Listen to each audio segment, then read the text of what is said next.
Hi everyone and welcome to LL Sports TV and episode 7 of Keep It in the Family. As always, it's my pleasure and honour to introduce my younger brother, aka Robbie of AFTV in the building. How you doing, bro? Yeah. A bit miserable still. Downbeat. Yeah, a bit downbeat after the weekend, man. Another opportunity missed. Yeah, well, let's talk about it. We're going to talk about that. We'll talk very briefly about the game. We'll talk about the fallout from the game. We'll talk about some of the topics that people have been discussing since, which is, does the manager has what it takes to take us to that next level and win the major honours? We'll talk a little bit about the Manchester Derby, Chelsea's win, and end by talking about the 2 sackings in the Premier League, which happened over the weekend. But yeah, let's get straight into it. The game. So, Arsenal 0, Everton 0. Very disappointing. I was at the game. I was there. The least said about that game, the better, to be honest. We just didn't do enough. We had a lot of the ball. We created 1 or 2 chances, which we should have taken. But the overriding takeaway factor from that game is that we just weren't good enough. 2 points dropped, an opportunity lost. You was also at the game, Robbie. Tell the people what you think. Yeah, exactly that. You know what I mean? It's not a lot more to say about the game in that, basically Everton came. They came for a point. Right, that was their best case scenario, obviously, because they made no effort to attack. They put absolutely everybody behind the ball, and they said to themselves, and I knew they'd do this, by the way, and they said, let's just frustrate Arsenal. We saw Fulham do it the week before with success. Let's just, everybody behind the ball, frustrate the life out of Arsenal, defend for your lives, and if we can leave here with a point, it's job done, and they got the job done. We, on the other end, are the ones that let ourselves down. It was a really poor performance, I felt, by Arsenal. Not enough attacking intent. All the attacking intent came from one player, which was Saka.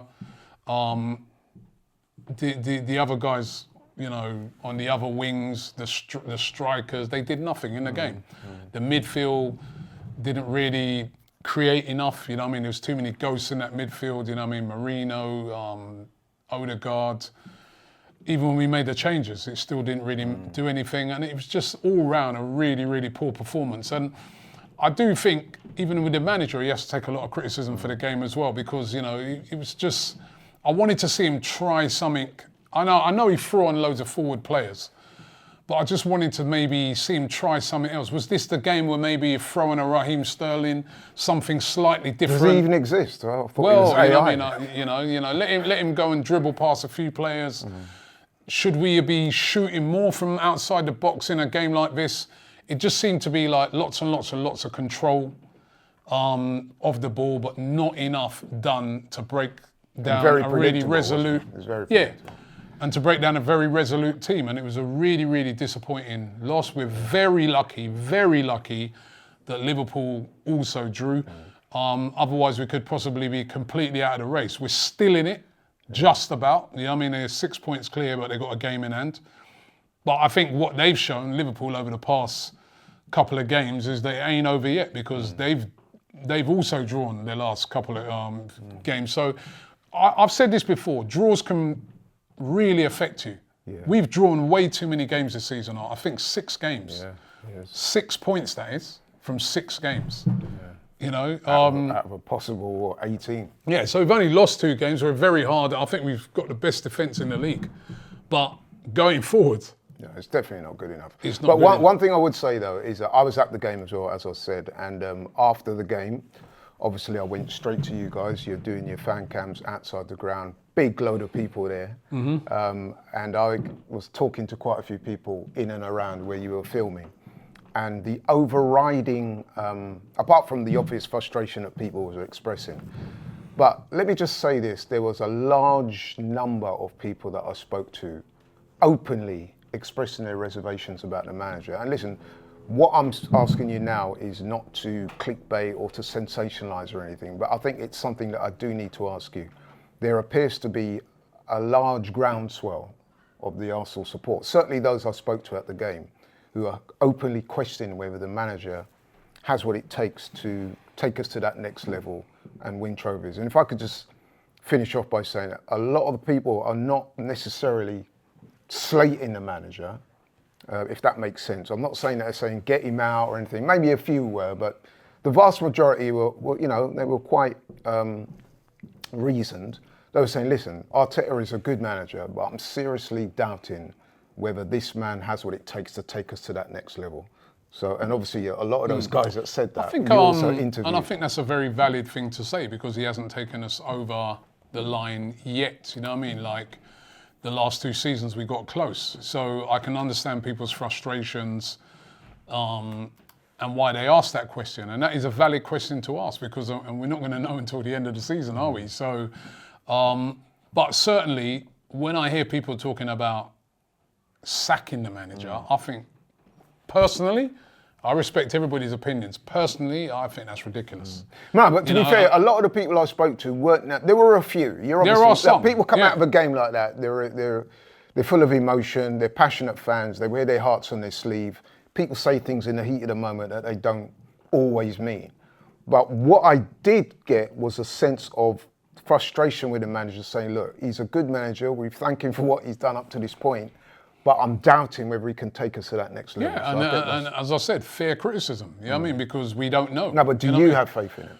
I've got to keep the faith in him, yeah. You know what I mean? I don't know if he's going to get us over the line. I don't know. I don't know if he'll get us over the line this season. It's going to be really, really difficult. But I'm not going to go crazy on him at the moment, because when I look at the league, we're 3rd in the league, right? And so we're still got a chance of the league. When I look at the Champions League, out of 36 teams, we're 3rd in that. He can't be doing that bad a job, you know what I mean? Like, you've got to give a guy a chance. Did I think... Some people would say that 5 years and £750 million spent is giving him a chance. But also you have to remember when the guys, where were we at the start when he came in? Look at the mess that he's had to contend with. I mean, I was watching that United game yesterday, and it was really interesting that Ruben Amorim left out 2 of his biggest names in that game, in Garnacho and, of course, the big one, Marcus Rashford. And it reminded me of when Mikel Arteta first came in at Arsenal. I had to leave out Ozil, leave out Aubameyang, get rid of lots and lots and lots of dead wood. So when you say 5 years, right, you know what I mean? No, let's remember these players that Arteta's working with now, or the last couple. Now these are his players. So we are judging him. Listen, he deserves to be judged on what's going on now. But to me, it's not like what Arne Slot has walked into, and it's not like even what Maresca's walked into, where he's got excellent players at his disposal from top to bottom. That is not what Mikel Arteta walked into. So we have to give the guy a chance. Let's see what he can do. You know what I mean? There's still a lot of things to play for this season. I know that people are really, really upset about the weekend and even the week before at Fulham. I get it and I understand it. And I know, and I think that is a very valid question to ask, is can he get us over the line? It's a bit, you can draw sort of parallels to like a sort of Gareth Southgate situation where when he came in, England were a mess. He transformed England, right? Whether you like Southgate or not. And he got us to a couple of finals and semi-finals and stuff like that, but he couldn't get us over the line in the end, and ultimately we had to make a change. But when we made that change with Southgate, I think you could quite see that he was not definitely going to get nowhere near it. So let's wait. I don't think we're at that stage yet with Mikel Arteta. And what gives you that faith, other than the fact that you want to keep the faith? What are you seeing with him that makes you feel that he is the man? Listen, we came back after the international break. We've won games, you know. I mean, we still only lost 2 games this season. We have to allow him time to try and turn it around. Yeah. That's what I see. Yeah. No, that's fine. I just wanted to get your thoughts on that because, like I said, at the game, that was the overriding theme. I mean, you chat to people. That was by you doing the fan count, and I've spoken to people on WhatsApp groups. And but then also, WhatsApp groups and that. But I bet you, if you run a poll right now, and you said, would you like Mikel Arteta sacked? In my opinion, you wouldn't even get 20 to 30% of people saying that they want him sacked. Yeah. So that's my thing right now. It's to sack Mikel Arteta now, which was suggested by Yardman when he was doing the interview, is ridiculous. Well, he was one of them. But like I said, I'm trying to be honest. A lot of people I spoke to never said people that. are doubting, but people are not calling for his head. That's true. So that's what I'm trying to say. If you did a poll right now, how many people would call for his head? Very, very few. You know? Okay, no problem with that. There's a difference between frustration and, You want to get 0-0 games are frustrating, especially when Liverpool have slipped up. And especially when it's back to back, because like I Yeah. said, because a lot of people will tell you, certainly the ones I spoke to said that the performance on Saturday against Everton was worse than No, the it was previous worse. week. It was worse. So I think that's why especially people are coming off the starting back to of, it express had a their good concern. performance against Monaco during the week, created loads of chances. But then again, we also have got to look on it like Monaco came to try and play. And when teams come and try and play against Arsenal, we play all right. We create lots of chances, we score. What I've seen over the last couple of games and what Mikel Arteta has to address immediately, because he's going to get the same thing with Palace coming up, over the weekend. Learn how to break down teams that put these low blocks in. Because we've had 2 of them and we've not been able to do it. Okay then, thanks for that. Your thoughts on the games, the teams around us? I mean, like you said earlier, we were quite fortunate in a way that Liverpool dropped points, Man City were beaten. I mean, how they managed to lose that game against United. Well, I don't think they deserve to win. I mean, maybe no one deserved to win. It's probably deservedly a draw, but I thought Man City were really poor. Yeah. I mean, they've fallen off a cliff. 8 defeats out of the 11 games. Yeah. They've really fallen off a cliff. It's like you're watching like a team that looks like the shadow of themselves. Oh, man. I don't know what you feel about this, probably not the same as me, but I was looking at Pep yesterday on the touchline. I actually felt a little bit sympathy for him. The man looked distraught, he looked dishevelled, he looked bereft of ideas. And afterwards, he said, look, I'm not good enough. That's a paraphrasing. I don't know exactly what he meant. I don't think he meant. At least it hurts. No, he said at the moment it's my that. job to turn the things around, but at the moment I'm not good enough. Yeah, I actually at felt least a bit sorry for him. well, at least in life you have to be honest. Yeah. And at the moment, he's made a lot of big errors as well. I think the biggest errors with him, Mikel Arteta and him have made 2 big errors, I think, in the summer. Arteta, he should have bought a striker. That's coming back to haunt Mikel Arteta at the moment. That's why he's coming through a lot of criticism, because in games that are tight, like Saturday's game, your striker, top class striker, and just one moment, bang, goal, game done. Pep's big error, no backup to Haaland, right? He sold Alvarez. Alvarez is banging in the goals now at Atletico.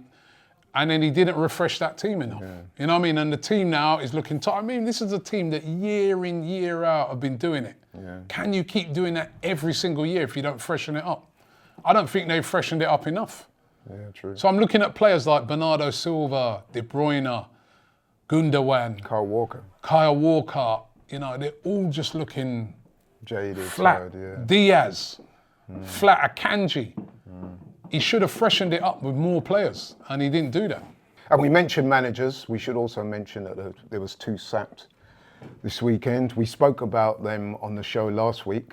We were certainly I was critical of the likes of Russell Martin with this. That's the way I play. I'm not going to compromise my principles. And you said at the time, he's going to get himself sacked. And here we are a week later, and that's exactly what happened. I can't think of 2 managers that deserve to sack more than them 2.